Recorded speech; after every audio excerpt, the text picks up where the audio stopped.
કેમ છો વિદ્યાર્થી મિત્રો? ધોરણ 7 વિષય ગણિતમાં પ્રકરણ નંબર 9 સમય સંખ્યાઓ અને એનું આજે આપણે પુનરાવર્તન જોઈશું. તો વિવિધ પ્રકારની સંખ્યાઓનો આપણે આપણા રોજબરોજના જીવનની અંદર ઉપયોગ કરતા હોય છે, પણ એ સંખ્યાઓને શું કહેવામાં આવે છે એ કદાચ આપણે વિચારતા હોતા નથી. તો અહીંયા આપણે ફરીથી એક વખત જોઈએ છે કે કયા કયા પ્રકારની સંખ્યાઓ હોય છે. તો સૌપ્રથમ પ્રાકૃતિક સંખ્યાઓ હોય છે.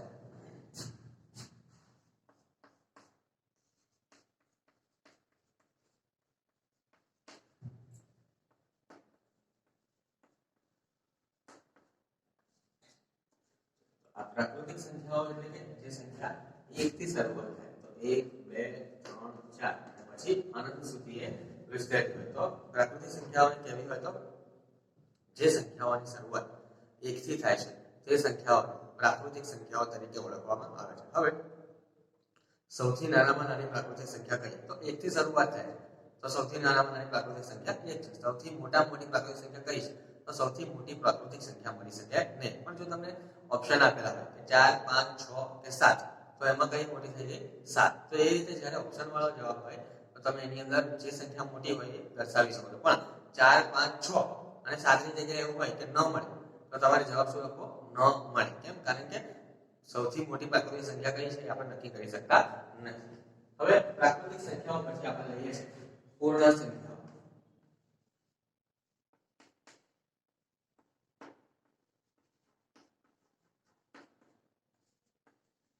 તો અહીંયા જેમ 1 થી શરૂઆત થાય છે, તો 1 ની આગળ આપણે શૂન્ય મૂકી દઈએ તો 0 1 2 3 4 5 અહીંયા અનંત સુધી.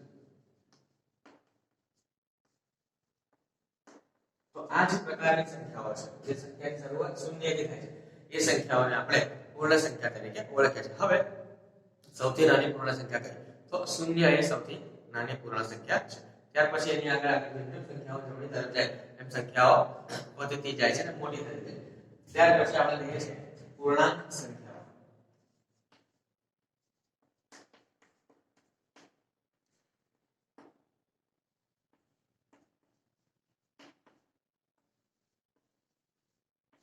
તો અહીંયા પ્રાકૃતિક સંખ્યાની આગળ આપણે 0 લખાય તો આપણને મળી ગઈ પૂર્ણ સંખ્યા. હવે આ 0 ની આગળ આપણે જો ઋણ પૂર્ણાંકો ઉમેરી દઈએ તો -4, અહીંયા સંખ્યાઓ વધતી જાય છે. -4 -3 -2 -1 0. હવે અહીંયા હવે બધી સંખ્યાઓ લખી 1 2 3 4 અને અહીંયા પછી અનંત સુધી.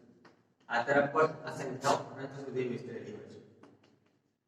બરાબર? તો અહીંયા જુઓ, આ આવ્યા આપણા ઋણ પૂર્ણાંક અથવા ઋણ સંખ્યા. અહીંયા 0 અને આ તરફ છે આપણી ધન સંખ્યાઓ અથવા ધન પૂર્ણાંકો. તો પૂર્ણાંક સંખ્યાઓ એટલે શું? તો ઋણ, શૂન્ય અને ધન સંખ્યાઓનો સમાવેશ જે સંખ્યામાં થતો હોય એ સંખ્યાઓને આપણે પૂર્ણાંક સંખ્યાઓ તરીકે ઓળખીએ છીએ. પૂર્ણાંક સંખ્યાઓ જે છે એને આપણે સંખ્યા રેખા ઉપર પણ દર્શાવી શકીએ છીએ. કેવી રીતે? તો આ ધારો કે આપણે સંખ્યા રેખા દોર્યું છે. એ સંખ્યા રેખાની અંદર મધ્યમાં શું આવશે? 0. ત્યાર પછી આ તરફ 1 2 3 4 અને પછી આ સંખ્યાઓ આગળ વધતી જાય છે. એ જ તરફ આ રીતે ઋણ 1 ઋણ 2 ઋણ 3 ઋણ 4 અને આ તરફ સંખ્યાઓ વધતી જાય. હવે આપણે 0 અહીંયા છે 0, આ તરફ છે બધી જ ધન સંખ્યાઓ, આ તરફ છે બધી જ ઋણ સંખ્યાઓ. તો 0 થી આપણે જેમ જેમ જમણી તરફ જઈએ એમ સંખ્યાઓ મોટી બનતી જાય છે અને 0 થી જેમ જેમ આપણે ડાબી તરફ જઈએ છીએ એમ સંખ્યાઓ નાની બનતી જાય છે. આ ખાસ યાદ રાખવું પડશે. તો આ રીતે આપણે સંખ્યાઓની વહેંચણી કરી શકીએ છીએ. હવે આપણે જે આપણા પ્રકરણ છે 9 એના પ્રમાણે જો જોવા જઈએ તો આપણું પ્રકરણનું નામ છે સમય સંખ્યાઓ. તો અહીંયા પૂર્ણાંક સંખ્યાઓ આવી, ત્યાર પછી અપૂર્ણાંક સંખ્યાઓ પણ આવે છે. તો સમય સંખ્યાઓ એટલે સમય સંખ્યા, સમય શબ્દનો જે ઉદ્ભવ છે એ ગુણોત્તર પરથી થયેલો હતો. સમય સંખ્યાનો, સમય શબ્દનો ઉદ્ભવ એ ગુણોત્તર શબ્દ પરથી થયેલો. ગુણોત્તર આપણે આખા પ્રકરણની અંદર શીખી ગયા છે કે કોઈ પણ સંખ્યા હોય જેને અપૂર્ણાંક સ્વરૂપમાં આપણે લખી દઈએ, એટલે કે અંશ છેદ સ્વરૂપમાં લખી દઈએ, અંશ અને છેદ સ્વરૂપમાં જે સંખ્યા લખવામાં આવે તો આપણે એનો ગુણોત્તર લીધેલો કહેવાય. તો સમય સંખ્યાઓ એટલે કે જે આ ગુણોત્તર પ્રકારની જે સંખ્યા હોય તો એના ઉદાહરણ આપણે લઈએ તો 1/2, 3/4, 7/8 આવી જે બધી પ્રકારની સંખ્યાઓ છે એને આપણે સમય સંખ્યા તરીકે ઓળખીએ છીએ.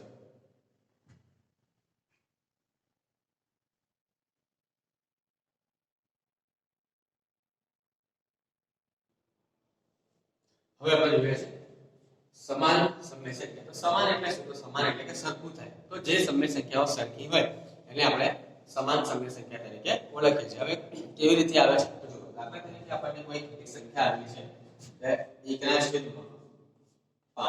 બરાબર. હવે આ જે 1/5 છે એ મૂળ સંખ્યા છે. બરાબર.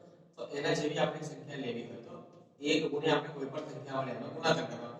જે સંખ્યા વડે આપણે અંશમાં ગુણીએ એ વડે એ સંખ્યા વડે આપણે છેદમાં ગુણાકાર કરવાનો.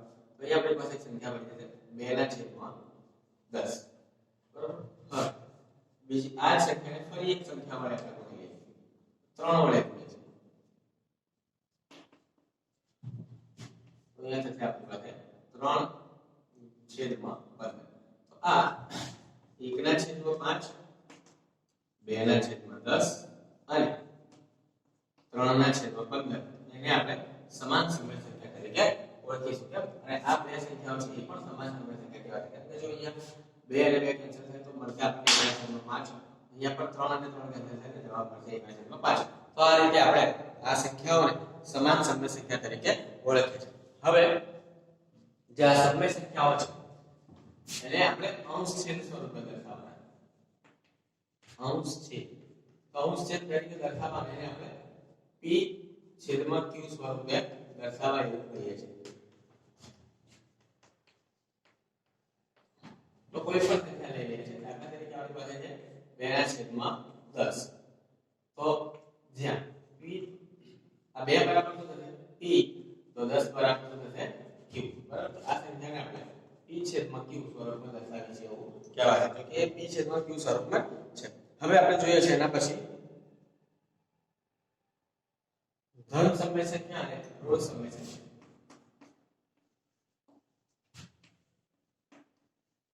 ધન સમય સંખ્યા અને ઋણ સમય સંખ્યા.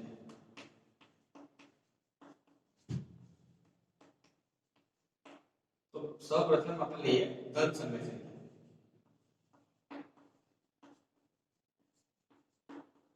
તો ધન સમય સંખ્યા કોને કહેવાય? તો એના અંશ અને છેદ, અંશ અને છેદ એ બંને કેવા હોય? ધન હોય. તો એને આપણે ધન સમય સંખ્યા તરીકે ઓળખીએ. અથવા જો એ બંને ઋણ હોય તો પણ આપણે એને ધન સમય સંખ્યા તરીકે ઓળખીએ છીએ. ત્યાર પછી ઋણ સમય સંખ્યા.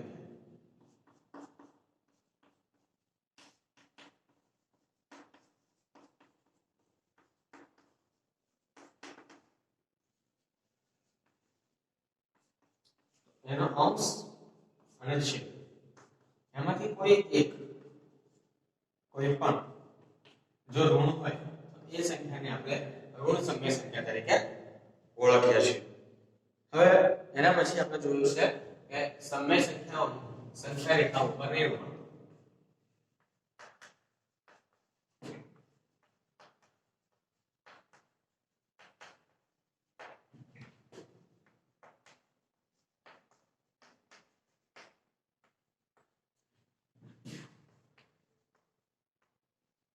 કોઈ પણ સમય સંખ્યા હોય એને આપણે સંખ્યા રેખા ઉપર દર્શાવી શકાય. સંખ્યા રેખા ઉપર અસંખ્ય સમય સંખ્યાઓને આપણે બતાવીએ છીએ. તો જ્યારે પણ કોઈ સમય સંખ્યા હોય અને એનું સમય સંખ્યા રેખા ઉપર આપણે જો રૂપાંતર કરવું હોય તો સૌપ્રથમ શું નક્કી કરવાનું કે એ સંખ્યા કઈ બે સંખ્યાઓની વચ્ચે મળે છે અને એ શોધવા માટે આપણે એનો ભાગાકાર કરીએ તો એ ભાગાકાર દ્વારા આપણને ખબર પડી જાય કે સમય સંખ્યા જે આપેલી છે એ કઈ બે સમય સંખ્યાઓની વચ્ચે આવે ત્યાર પછી આપણે એને છેદમાં રહેલી સંખ્યા જે હોય છેદમાં રહેલી સંખ્યા જેટલા ભાગ પાડવા અને અંશમાં રહેલી સંખ્યાના ભાગ પર તે સંખ્યા દર્શાવવી આ રીતે આખા પદ્ધતિ પર આપણે કોઈ પણ જે સમય સંખ્યા આપેલી હોય એને આપણે સંખ્યા રેખા ઉપર દર્શાવી શકીએ છીએ બરાબર તો મુદ્દાઓ તમે લખી દો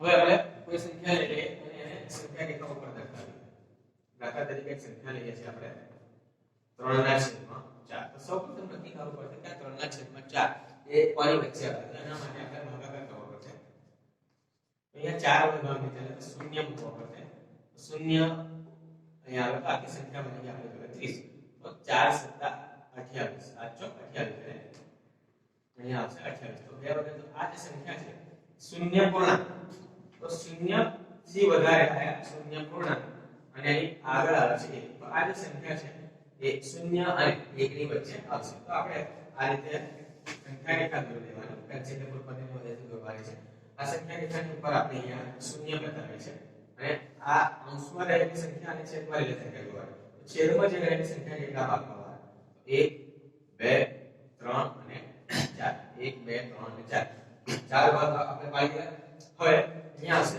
1/4 આ જગ્યાએ 2/4 3/4 અને અહીંયા 4/4 તો આ 4 ને 4 કેન્સલ થઈ જાય તો અહીંયા શું મળે છે આપણા 1 તો આ ભાગ છે 0 અને આ ભાગ છે 1 એની વચ્ચે આપણી સંખ્યા ક્યાં છે તો આ જગ્યાએ આપણને સંખ્યા બતાવી દો સ્ટેપ મુજબ જ આપણે કરીએ એ સંખ્યા કઈ બે સંખ્યાઓની વચ્ચે મળે તે કરવાનું તો પહેલા એનો ભાગાકાર કરે ત્યાર પછી છેદમાં રહેલી સંખ્યા કેટલા ભાગ પાડવા તો છેદમાં 4 હતા તો 1 2 3 અને 4 ચાર ભાગ પાડે ત્યાર પછી આપણે આ સંખ્યાને દર્શાવવાની છે તો એ સંખ્યા કયા ભાગ પર આવશે ત્રીજા ભાગ ઉપર આવી જાય આના લખવાનું પણ ચાલે ત્રીજા ભાગ પર આવી સમજ પૂરતું લખીએ તો સારું જેથી આપણને ખ્યાલ આવે કે એ સંખ્યાઓની આગળ પણ કઈ સંખ્યાઓ રહેલી છે તો આ રીતે આપણે વિવિધ સંખ્યાઓ વિવિધ સમય સંખ્યાઓને સંખ્યા રેખા ઉપર દર્શાવી શકીએ છીએ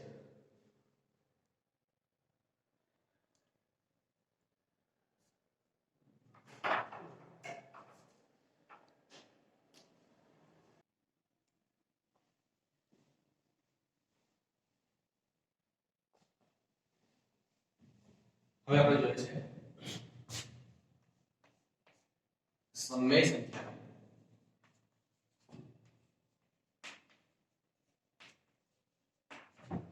પ્રમાણિત સ્વરૂપ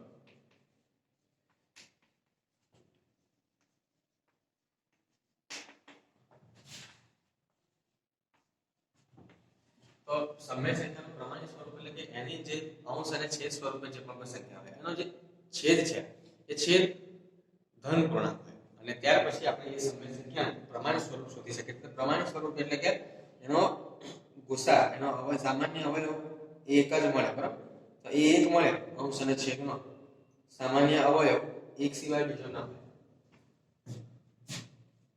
તો સમય સંખ્યાનો છેદ ધન હોય અને અંશ અને છેદનો સામાન્ય અવયવ એક હોય તો એને આપણે પ્રમાણિત સ્વરૂપ કહીએ છીએ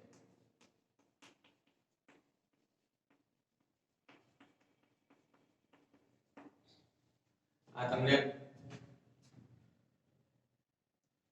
આપણું 8મું ચેપ્ટર હતું એની અંદર પણ આપણે ગુણોત્તર સ્વરૂપમાં સંખ્યાઓને ફેરવીએ એની અંદરથી પણ આપણે પ્રમાણિત સ્વરૂપ મેળવી શકીએ. હવે કોઈ પણ સંખ્યા લઈએ આપણે અને એનું પ્રમાણિત સ્વરૂપ દાખલા તરીકે આપણે જોવું હોય તો એક સંખ્યા લઈએ છે -75 અને એના છેદમાં 30. આ સંખ્યાનું જ્યારે આપણે પ્રમાણિત સ્વરૂપ મેળવવું હોય તો બે રીતે આપણે કરી શકીએ. તેનો ભાગાકાર અને બીજોના અંશ અને છેદના અવયવ કરીએ. તો અહીંયા 25 ગુણ્યા 3 અને જે 30 છે એની જગ્યાએ આપણે લખી શકીએ 5 5 તારી 15 અને 15 દુ 30. તો અહીંયા ફરીથી આ 5 અને 5 છે એ કેન્સલ થઈ જશે. આપણી પાસે અહીંયા એક સંખ્યા મળશે 15 અને આ છેદમાં 6. બરાબર. હવે આ જે સંખ્યા આપણને મળેલી છે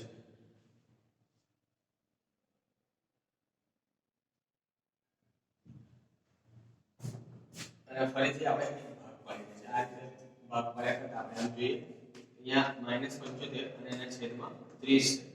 તો અહીંયા ફરીથી આપણે વેવ પાડે છે 1 ગુણ્યા 15 ગુણ્યા 5 અને આ 30 ના વેવ પાડે છે 15 ગુણ્યા 2. તો આ રીતે આપણે જ્યારે વેવ પાડે તો સંખ્યા આપણને મળશે 5 ના છેદમાં 2.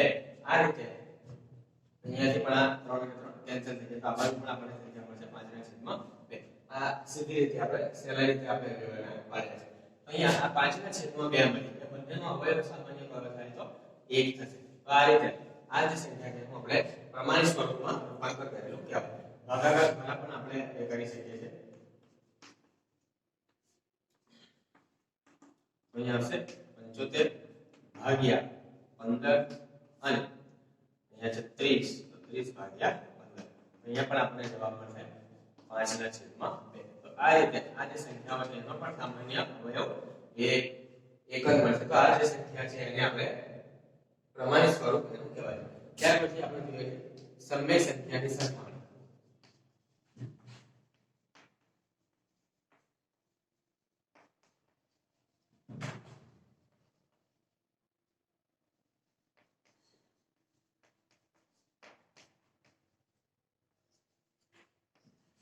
હવે આપણે આ સમય સંખ્યાઓની સરખામણી કરીએ છીએ તો સમય સંખ્યાની સરખામણી કરતી વખતે સૌપ્રથમ આપણે યાદ રાખવું જોઈએ કે બે સંખ્યાઓના છેદને એના ધન સ્વરૂપમાં આપણે ફેરવવા જોઈએ. ધન હોવા જોઈએ. છેદ ધન સ્વરૂપ દર્શાવવો જોઈએ અને તે બે છેદનો લસા લઘુત્તમ સામાન્ય અવયવ એ મેળવી લેવો પડશે અને દરેક સમય સંખ્યાને સામાન્ય લસાના છેદ સ્વરૂપે આપણે લખવા પડશે. જે સંખ્યાનો અંશ મોટો હોય તે સંખ્યા આપણે મોટી અને એ અંશ નાનો હોય એને આપણે નાની સમય સંખ્યા તરીકે ઓળખીએ છીએ. હવે આપણે અહીંયા ઉદાહરણ દ્વારા સમજીએ તો તમને વધારે ખ્યાલ આવશે. એક ઉદાહરણ લઈએ છીએ આપણે 2/7 અને 3/5. કોઈ પણ સંખ્યા હોય છે ફક્ત આપણે અહીંયા ઉદાહરણથી જોઈએ છે 2/7 અને 3/5. તો આ બે સંખ્યાઓ છે. આ બે સંખ્યાઓ આપણે સરખામણી કરવાની છે. તો આ બે સંખ્યાઓની સરખામણી કરતી વખતે સૌપ્રથમ આપણે એના જે છેદ છે ધન છે કે નહીં ચેક કરવાનું છે. જો ધન છે તો હવે ફરી આપણે આ છેદને સરખા કરવાના તો એનો લસા લેવો પડશે. તો અહીંયા લસા આપણને મળશે 35. હવે આ 35 લસા છે એના વડે આપણે પહેલી સંખ્યા લઈએ 2/7 બરાબર અહીંયા 35 આવી ગયા. તો કઈ સંખ્યા વડે ગુણ્યા 7 તો 35 આવે તો 5 વડે ગુણીએ. 7 ગુણ્યા 5 એટલે 35 અને 5 ગુણ્યા 2 એટલે 10. ત્યાર પછી બીજી સંખ્યા લઈએ 3/5. એનો પણ આપણે ગુણાકાર એવી સંખ્યા સાથે કરવાનો છે જેથી આપણને અહીંયા 35 મળે. આપણે લસા લીધા પછી આનો છેદ સરખાવ કરીએ છીએ. તો 5 ગુણ્યા 7 એટલે 35. એવી રીતે અહીંયા પણ ગુણવાના 7 ગુણ્યા 3 એટલે 21. બે સંખ્યાઓ આપણને મળી ગઈ છે 10/35 અને 21/35. તો આ 21/35 એ મોટી થશે કેમ? કારણ કે અહીંયા આ 21 સંખ્યા જે મોટી છે. બરાબર. તો હવે 21 એ કોને દર્શાવે છે? તો 21 એ 3 ને દર્શાવે છે. તો 3/5 એ મોટી છે કોના કરતા? 2/7 કરતા. આ રીતે આપણે તેના લસા લઈ અને આપણે બે સંખ્યાઓની સરખામણી કરી શકીએ છીએ. હવે આપણે બે સમય સંખ્યાઓની વચ્ચેની સમય સંખ્યા જોઈએ.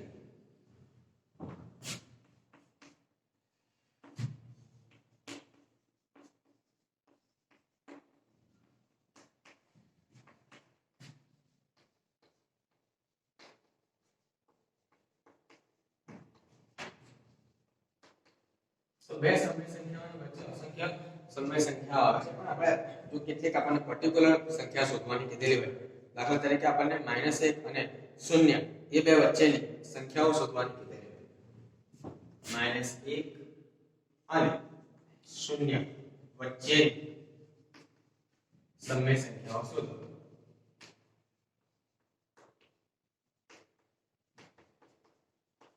આ જગ્યાએ આપણી પાસે અહીંયા -1 છે, તો એના છેદમાં પણ 1 આવે, તો એને આપણે કોઈ સંખ્યા વડે ગુણી લઈએ. દાખલા તરીકે આપણે એને 10 વડે ગુણીએ તો અંશ અને છેદ બંનેને આપણે 10 વડે ગુણવાના. તો 10 ગુણ્યા 1 એટલે કે -10 અને 10 ગુણ્યા 10 એટલે કે 10. હવે આ 0 છે, એના છેદમાં પણ આપણે 1 લખી દઈએ, તો અહીંયા પણ 10 10 વડે આપણે એને ગુણી દઈએ, તો અહીંયા 0 ગુણ્યા 10 એટલે 0 થશે અને 1 ગુણ્યા 10 એટલે કે 1. હવે આપણી પાસે બે સંખ્યાઓ મળી ગઈ છે, 0 અને -10. તો 0 અને -10 ની વચ્ચેની આપણે સંખ્યા લખીએ છીએ, તો -9 ના છેદમાં 10, -8 ના છેદમાં 10, -7 ના છેદમાં 10, -6 ના છેદમાં 10, -5 ના છેદમાં 10, -4 ના છેદમાં 10, -3 ના છેદમાં 10, -2 ના છેદમાં 10, -1 ના છેદમાં 10. આ બધી સંખ્યાઓ એની વચ્ચે આવે છે. આપણે તમને પૂછેલો હોય કે કેટલીક સંખ્યાઓ લખો, તો આપણે જેટલી સંખ્યા માંગી હોય એટલી સંખ્યાઓ આપણે બતાવી શકીએ છીએ. તો આ રીતે આપણે બે સમય સંખ્યાઓની વચ્ચેની સમય સંખ્યા શોધી શકીએ. એના માટે પણ એના છેદ આપણે સરખા કરવા પડે.